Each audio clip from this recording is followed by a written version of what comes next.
You know, over there at the next table, if you're gonna listen in, there'll be no soup for you. I don't know, 2 weeks.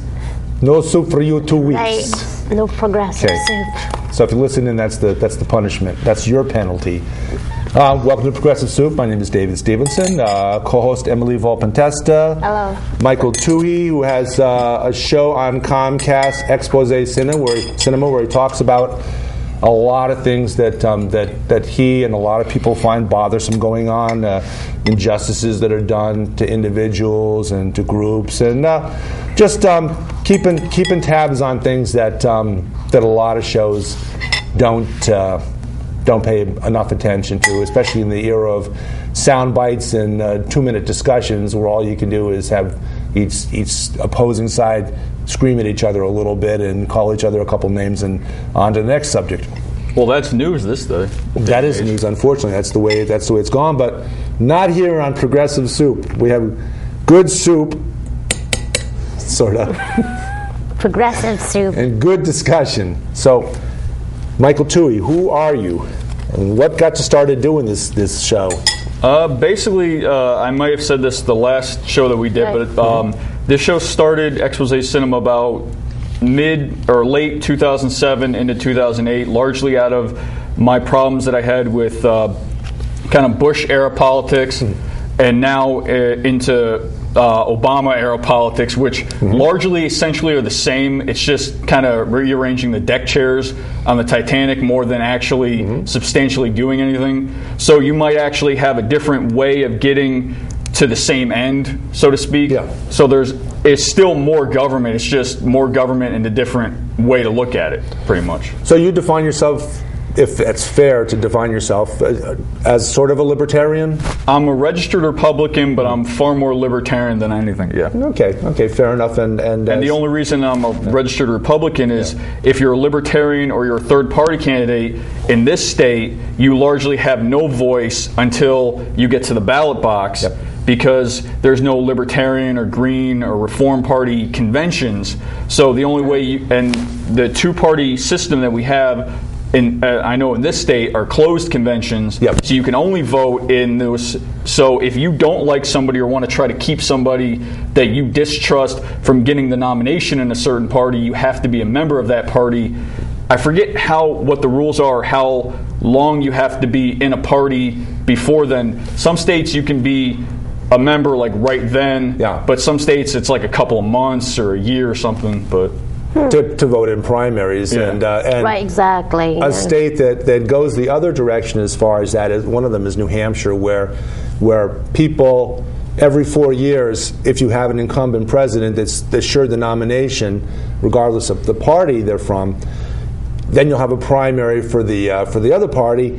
And everybody will migrate from either they say independent instead of unaffiliated in New Hampshire, but they'll migrate from the other party or from independent party and go in the voting booth and make an attempt to affect who the candidate is for the party that wants to unseat the incumbent. So it's a little bit different. I don't know if some people say it's not fair. Some people say it's fair. I don't know. It's different. Let's just put it that way. I know when Ron Paul was running in 2008 and 2012, there were a lot of Democrats that were saying, "Oh, you need to switch to the Republican Party so you can get and vote for Ron Paul," which I think he kind of got screwed left and right. Yeah. Because all you have to do is. I think it's in Maine and New Hampshire. There were certain towns that were basically going to their polling place and say, "Okay, we have the results for you," and they were saying, "Well, no, we already have them."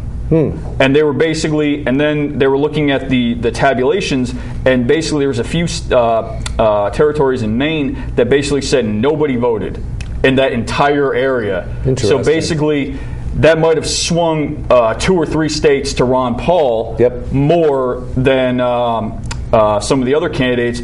And what really annoyed me is every state that a candidate won in, I think it was 2012, they were ready to lock that person in to the nomination. So Romney won. Okay, Romney's the nominee. Okay, no, he won. Okay, no, he's the nominee. And it was like this revolving door.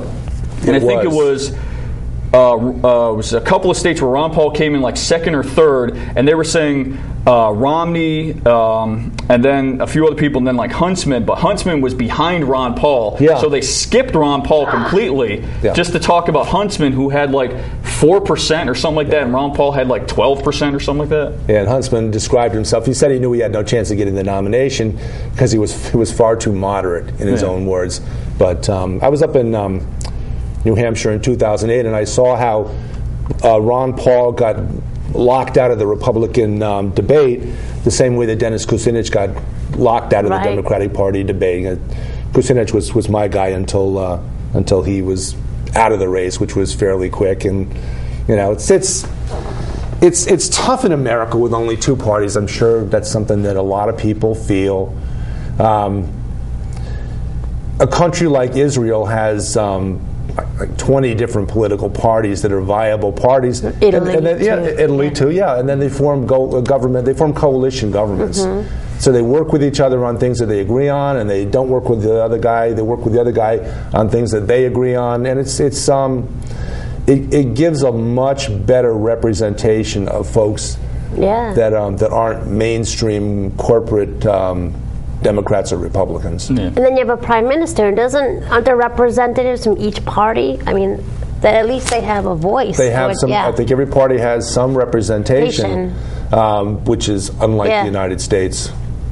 No, I think everyone should have some. With a country that big, we should at least have some kind of representation. Somebody there that can speak for a group that that doesn't have anybody to speak for them. Well, what always gets me is during every election, even if it's not even for the presidency, if it's for a Senate or whatever, there's always that one person on the news that ticks me off when they say, well, who are the not Democrats, who are the independents or the Libertarians? Who are they going to vote for? And I'm just sitting there going, no, they don't like either candidate.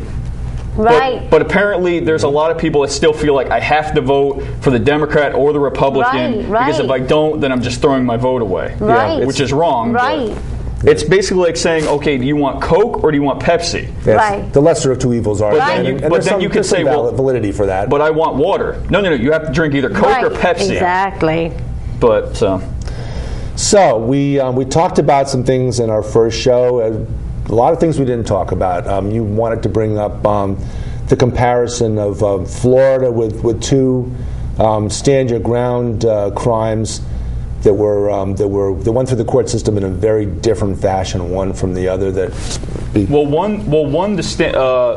second stand your ground law, not stand your ground. The second stand your ground case actually got thrown out. The actual stand your ground part for Marissa Alexander, but the Zimmerman case I actually didn't talk about for a long time, just because everybody else was talking about it. So I didn't want to add more fuel to the fire, so to speak. Not that I didn't have an opinion on it, but if you have about 20 different shows talking about all of it at the same time, it can get distracting for some people. So, but you had like the Fox News people saying Zimmerman was the greatest thing since sliced bread. You had like CNN saying he was the Antichrist, and effect that he wanted to basically shoot any black person. There were some people saying that, and there were people saying they were going to riot in the streets and have all this other thing, which never happened. Of course. Just like after the OJ verdict, and it's almost like any verdict where there's a minority or there's somebody who's had some kind of there's some racial undertone in it. There's going to be rioting in the streets. Everybody's going to kill each other, which never happens. But basically, the Zimmerman case was he had, and I think everybody basically knows the case, but Trayvon Martin, where he had gone and he, I guess, did he elect himself a watch commander or whatever it was? But he was part of some watch command. Of the neighborhood watch, right. And I think the way that they wanted the watch handled was they didn't want anybody. They wanted people just walking in the neighborhood and keeping an eye out, eyes and ears, which is good, rather than carrying a gun. Right. And eyes and ears are great because that discourages a lot of potential crime when a neighborhood has. It's like having your neighbor watch your house while you're away. A lot of times, all you have to do sometimes is even put like those security system signs or even those neighborhood watch signs out, even if you don't have one, because it discourages, like you had said, people from possibly committing a crime. Absolutely. But basically, he was walking around his complex, and I think in those stacks of papers, there's the 911 conversation where he talked with one of the people, but he goes into how he's following this kid who looks black. He couldn't even make out what he looked like, what he was dressed like. He had a hoodie on. Right. But all he was doing was going back to his father's place to watch, I think it was a basketball game, and he had like Skittles and iced tea or something like that. Right, yeah. So, and then the problem I had with this case was largely one of the people that was there, or one of the only two people that was there that can accurately describe what happened is now dead.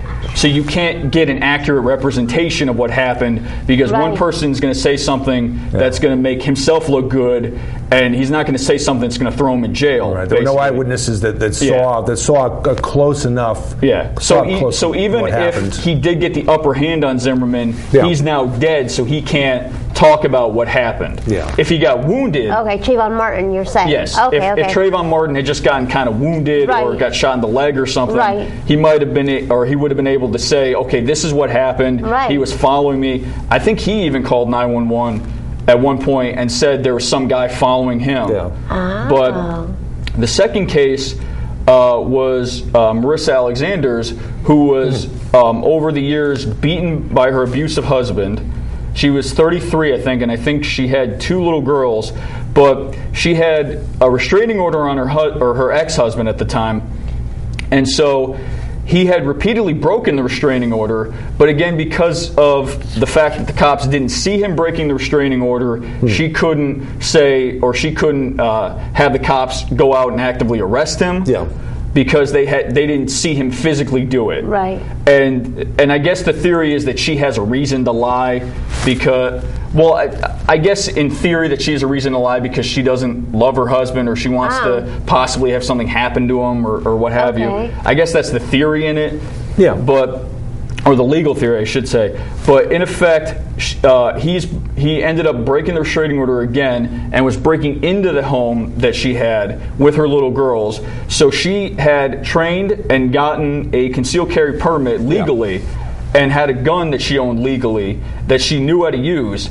But she had fired into the wall, which was just a warning shot. And I forget when it was, but there was a Joe Biden speech where he had said that you should fire into a wall or fire into the air to discourage people who are coming at you, who are possibly going to cause you harm. Seems reasonable.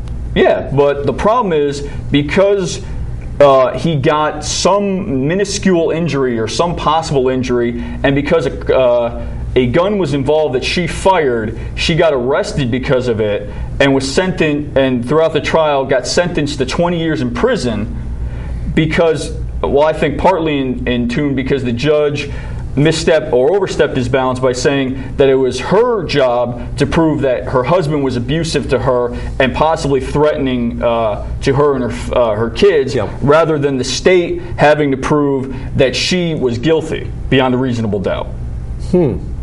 So she ended up getting 20 years in prison, despite the fact that she had absolutely no criminal record, despite the fact that she, I think, was going to college at the time.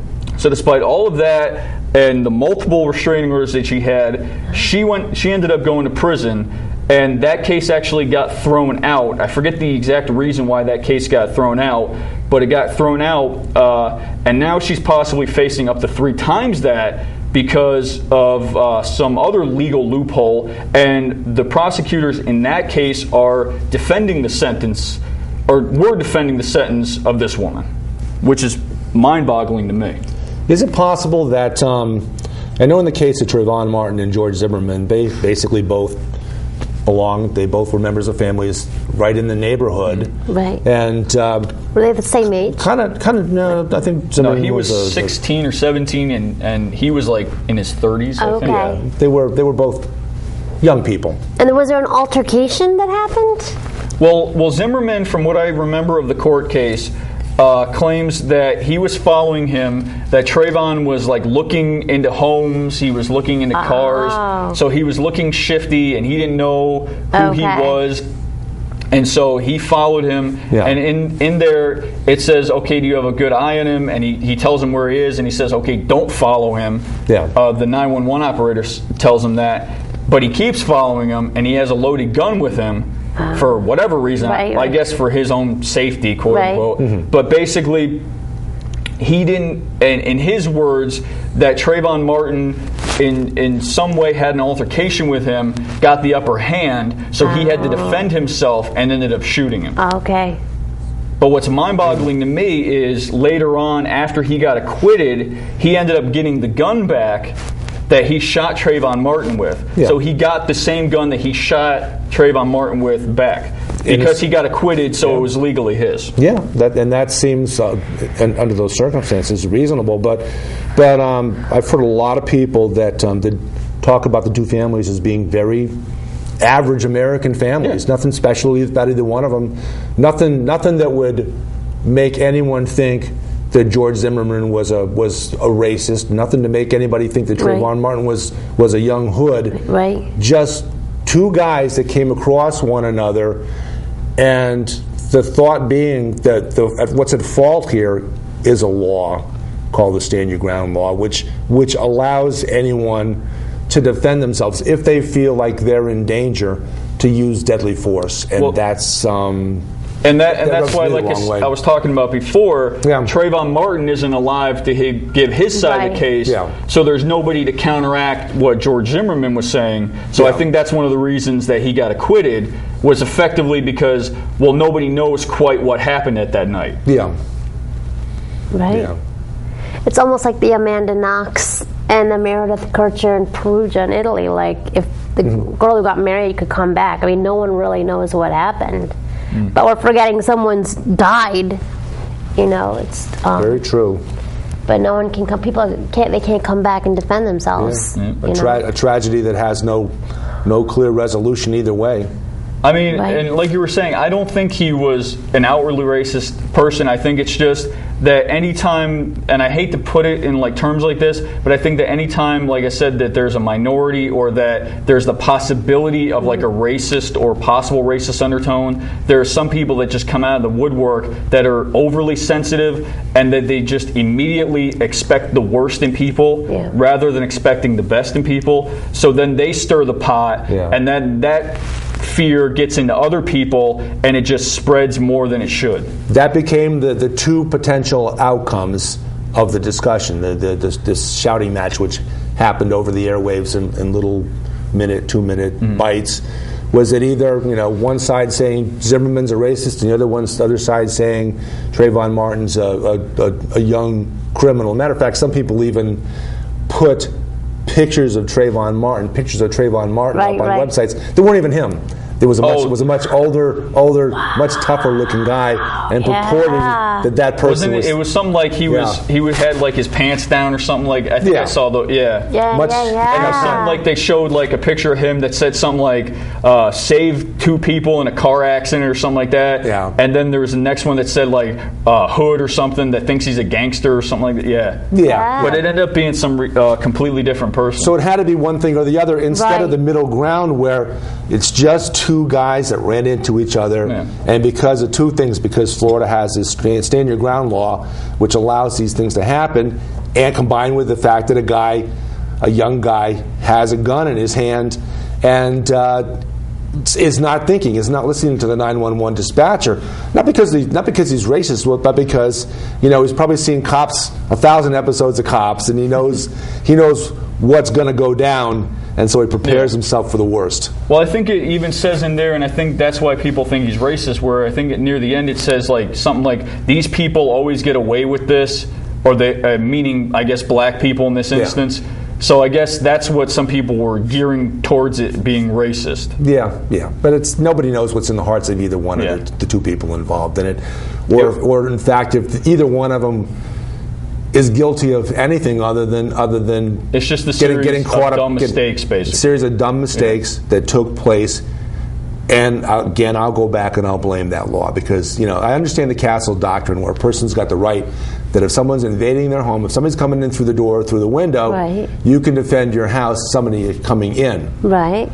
But the Stand Your Ground law, which taken to not too much of an extreme, allows somebody, in this case, to chase somebody down who's frightened them and shoot them, and it's just crazy. You knew when one starts chasing the other, you know there's gonna two young guys, there's gonna be a wrestling match or fisticuffs or punches being thrown or something. It's gonna come to that. Right. Well, I mean, if some weird guy, I don't know if Trayvon Martin had ever seen him before, but if some weird guy that I had never seen or never met is following me behind me, and I'm 16 or 17 years old, I'm gonna run or I'm gonna try to get away from him. I mean, I think what he did was reasonable. It was asinine that that Zimmerman followed him as much as he did, or he could have stayed back and kept an eye on him. Yeah. But I mean, he just, like you had said, it's just a series of ridiculous and dumb mistakes that kind of snowballed into this 16-year-old kid being shot. Basically. And when the testosterone starts flowing in young guys, the dispatcher said, "Don't follow him." Right, exactly. All you have to do is miss one of those 3 words, and the dispatcher's saying to him, "Follow him." It might be what he heard. And it becomes that. Now back to the other case where the woman fires over the head of her ex-husband and is accused of whatever she was accused of, attempted murder or whatever, and gets a 20-year sentence. Now that sentence was overturned, wasn't it?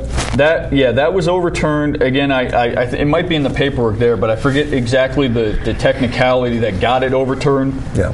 But it might have been a miscue from the judge talking about how she needed to be the one to present reasonable proof rather than the state. Yeah. But that 20-year sentence got overturned, but now, from what I've read, she could possibly be facing 40 to 60 years, so she could be facing 3 times what her original sentence was. Again, are they applying the same law? Are they applying it equally? Or are they even using the same law? She originally put in for her lawyer put in for the stand your ground defense, but that got tossed because I guess they felt that she needed to prove that her life was in imminent danger before she could put that kind of deadly force into it. But she was doing it to shoot a warning shot before her life was in imminent danger, because I don't know how much that woman weighed, but but from the pictures I saw of her husband, he was a big dude. I mean, so you have to think that he outweighed her. You have to think that he was bigger than her if he was abusing her for however many years they were married. And she's also trying to protect her kids. And she had restraining orders, so that should have given some clue. If I'm that woman, I'm not going to chance the fact that he's going to possibly come into the home and either hurt me or hurt the kids. Because I even said it on the show, I don't care how good of a father you are to those little girls, you beat their mother, you're a horrible father. Right. Yeah, you set a bad example at any rate. A very bad example. So I didn't get a chance to research this before. I don't know where the girls are now. They might be with family members. Right. But what would scare me is if he ended up getting custody of the girls, because I know there have been cases where there have been abuse victims that have lost custody to the abuser because they ended up going to prison. Right. So with these 2 cases, we're saying that Zimmerman got it off for shooting Trayvon Martin, but Marissa Alexander, we're saying, is in jail for not even killing somebody. Is that? She fired a warning shot to get him to leave, basically. Right. And she ended up getting 20 years because a gun was involved in a crime. Right.